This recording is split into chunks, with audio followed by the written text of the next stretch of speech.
Bethlehem பாலகன் நமது ஆண்டவராகிய இயேசுவின் திருப்பெயரில் உங்கள் யாவரையும் இந்த கிறிஸ்மஸ் மறுநாளிலே சந்திப்பதில் மிகுந்த மகிழ்ச்சி அடைகிறோம். கர்த்தருடைய கிருபையினாலே ஆண்டவருடைய பிறப்பின் பண்டிகையை மகிழ்ந்திருக்கிற நாம் தொடர்ந்து இறை வேடலிலும் அவருடைய வார்த்தையில் நிலைத்திருப்போம். கர்த்தர் தாம் இந்த நாளின் இறை தியானத்தை ஆசீர்வதிப்பார். நமது ஆரம்பம் பிதா குமாரன் பரிசுத்தாவின் நாமத்தில் உள்ளது. ஆமேன். ஜெபிப்போம். பெத்லகேம் பாலகனே, எங்களுக்காக விண்ணுலகத்தை துறந்து இந்த மண்ணுலகத்தில் வந்து பிறந்தவரே உங்களை ஸ்தோத்திரிக்கிறோம். இந்த மகிழ்ச்சியான காலை நேரத்தில் ஆண்டவரே நீ போற்றுகிறோம்.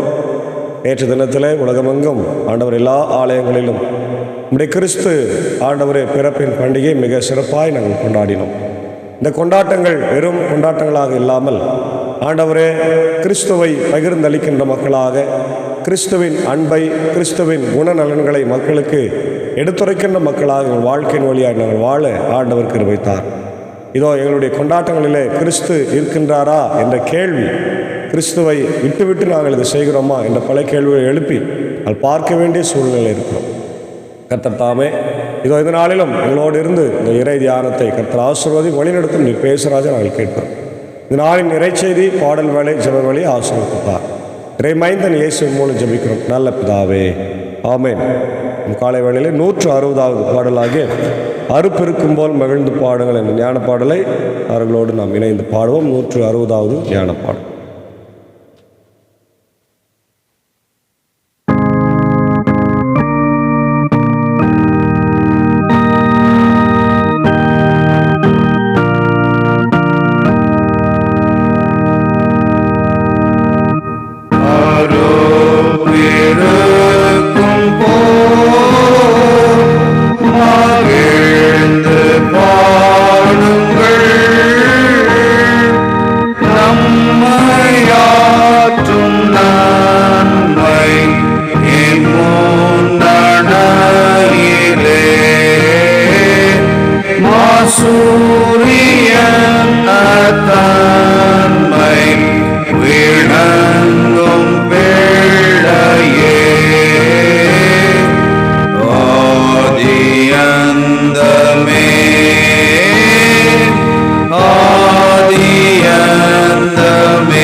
Moksha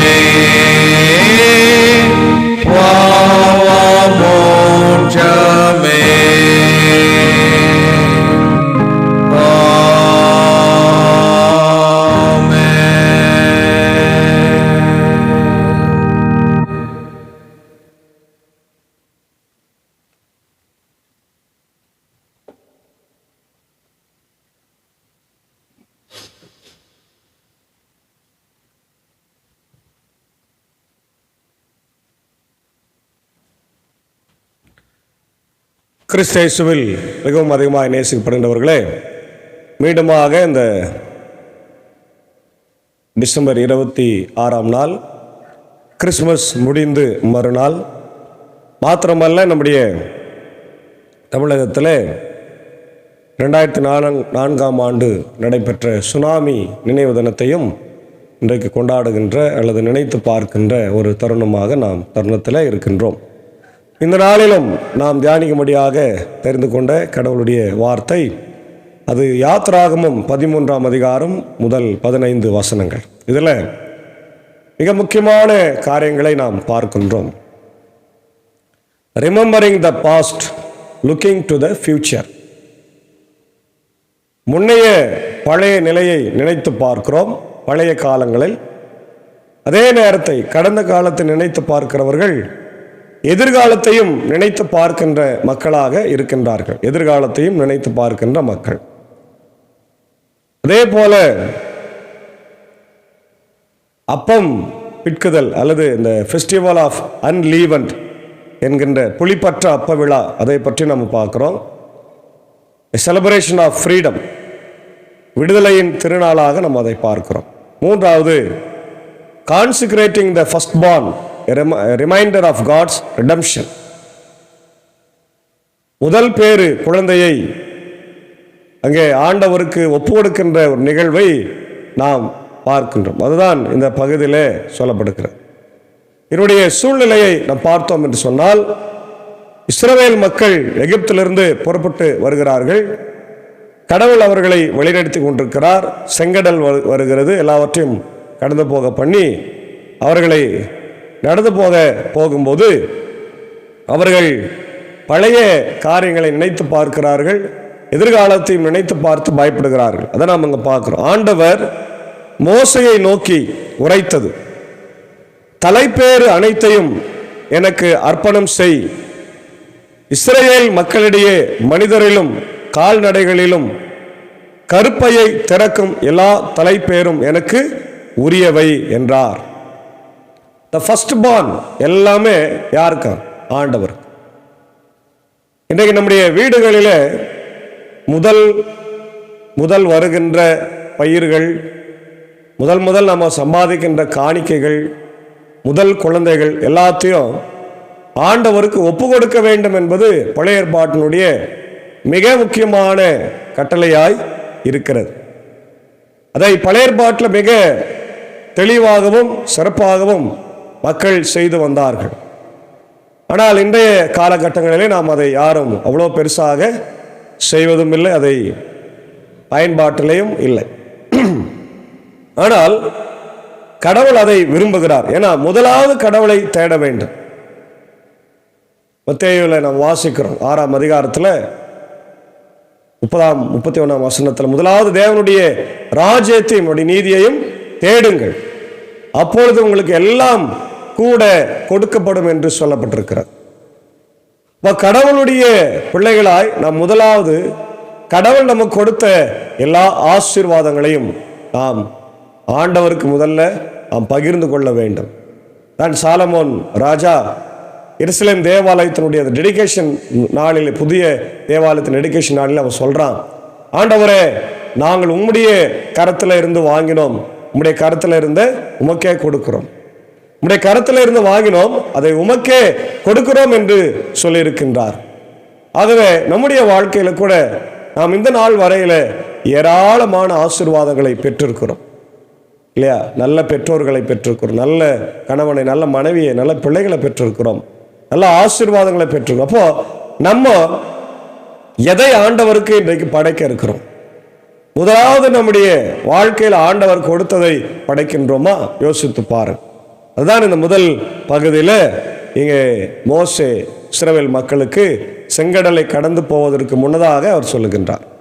ரெண்டாவது, நிறைய பண்டிகைகள் இஸ்ரவேலர்கள் கொண்டாடினார்கள். அதில் மிக முக்கியமானது இந்த விடுதலை பயணத்தின் போது கொண்டாடப்பட்ட புளிப்பற்ற அப்ப விழா. புளிப்பற்ற அப்ப விழா, இங்கிலீஷில் the festival of unleavened bread, the festival of unleavened bread என்று சொல்லப்படுகிறது.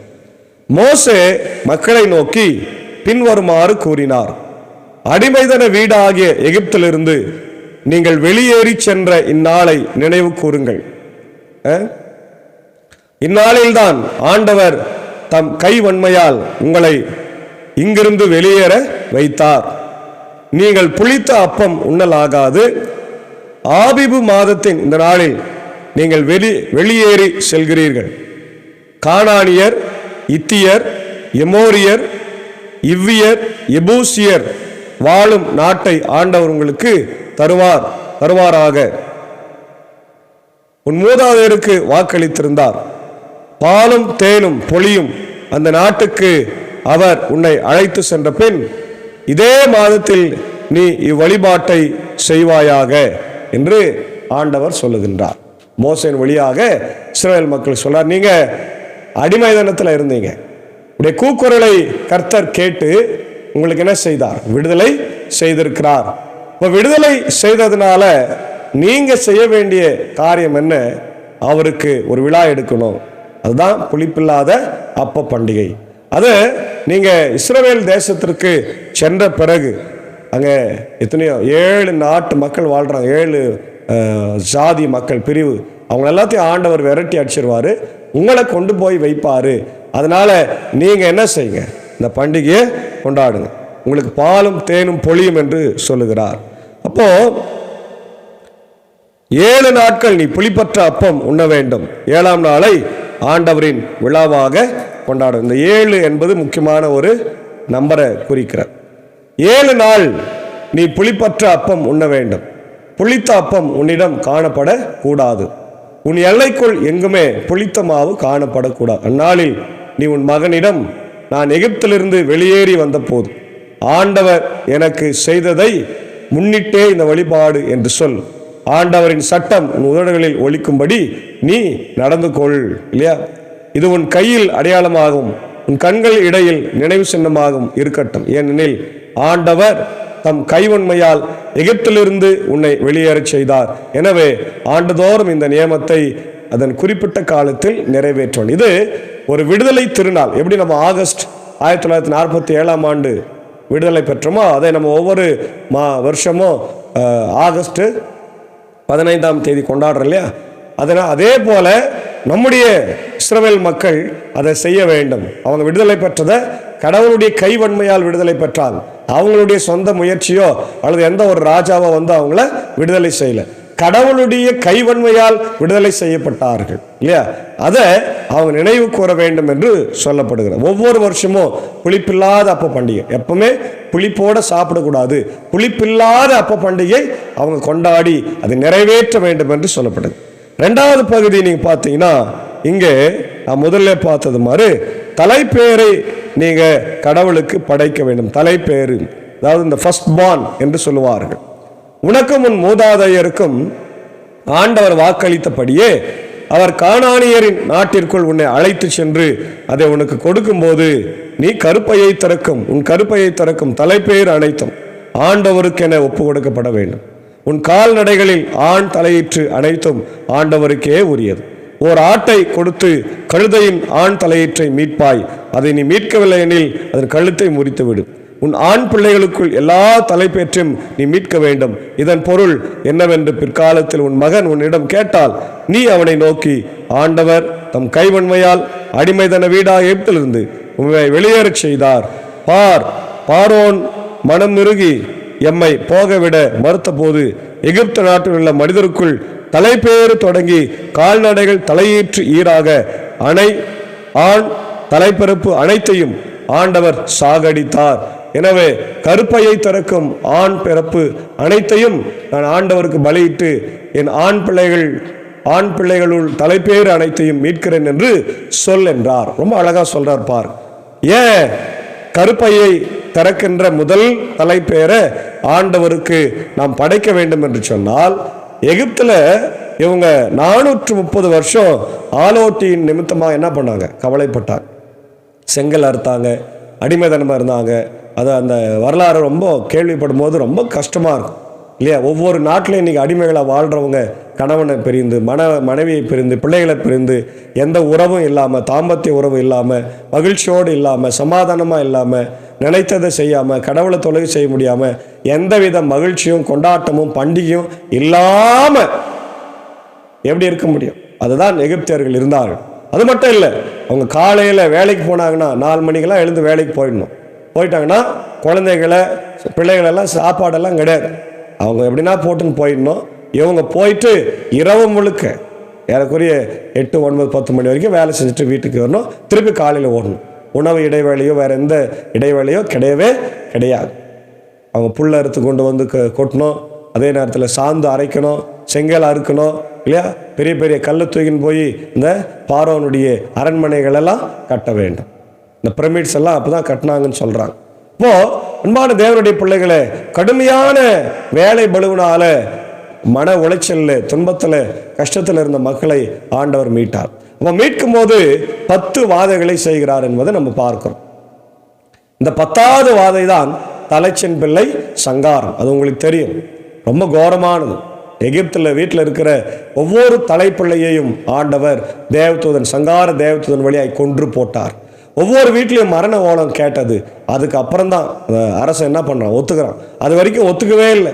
9 வாதைகளை பார்த்து கூட அவன் மனசு அடித்தான், இறுகி போய்விட்டது என்று ஆண்டவர் சொன்னான். அப்போது இந்த 10வது வாதையை பார்த்த பிறகு தான் அவன் பயந்துட்டான். ஏன்னா அவன் பள்ளியும் இறந்துச்சு, ஊரில் இருக்கிற நாட்டில் இருக்கிற எல்லா மக்களும் இறந்து கூக்குரல் சத்தம் அவனை ஒரு மாதிரி பயங்கரம் பயப்படுத்துச்சு. மிருக ஜீவன்களும் கூட இறந்து போச்சு. அப்போது இந்த நேரத்தில் தான் இஸ்ரவேல் மக்கள் ஆண்டவர் விடுதலை செய்து அவர்களை கொண்டு வந்து சேர்க்கின்றார். அப்போது அதை நீங்கள் என்ன பண்ண நினைக்கணும்னா, உன்னுடைய வீட்டில் இருக்கிற தலைமகன், தலைமகள், தலையீற்று எல்லாத்தையும் என்ன பண்ணணும், ஆண்டவருக்கு படைக்கணும், இல்லையா?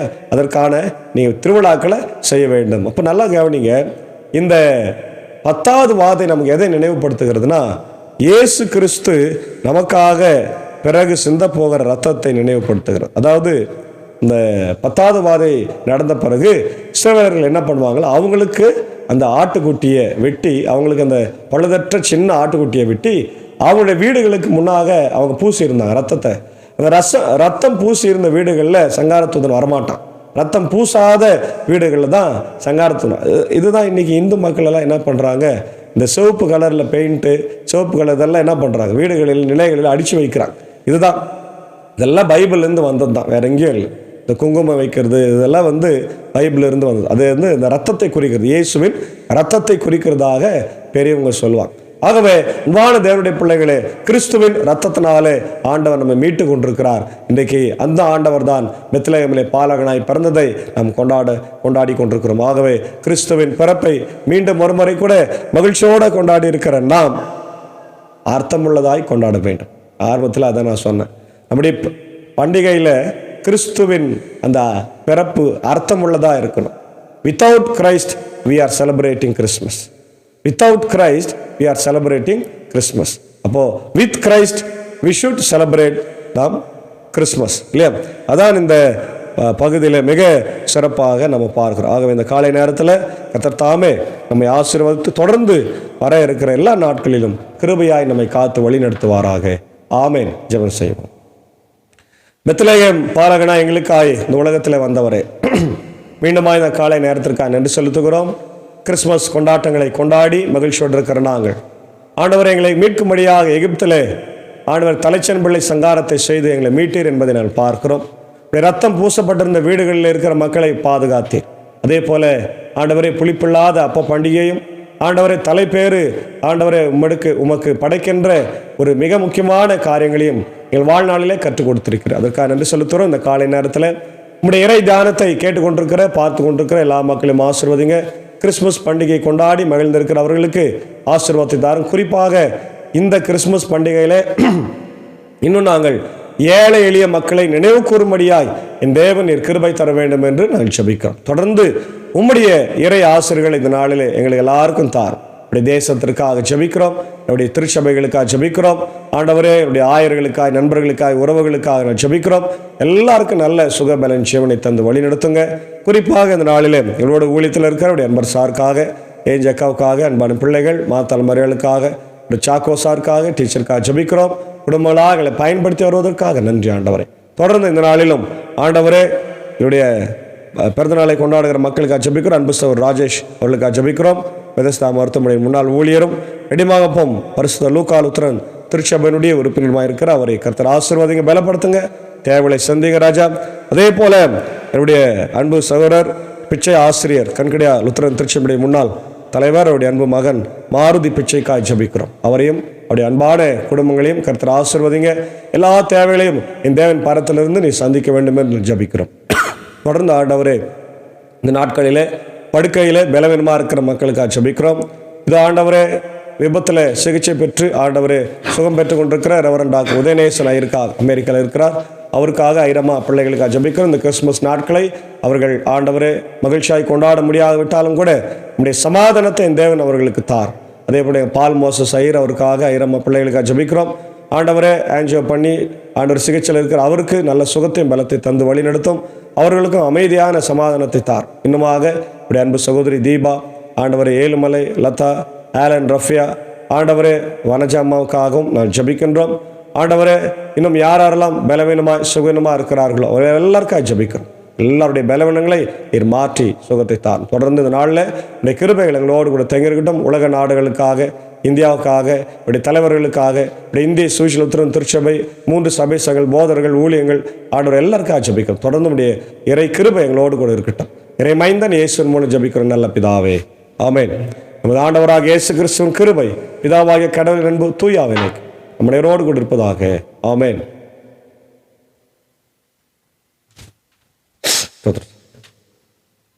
புதுசு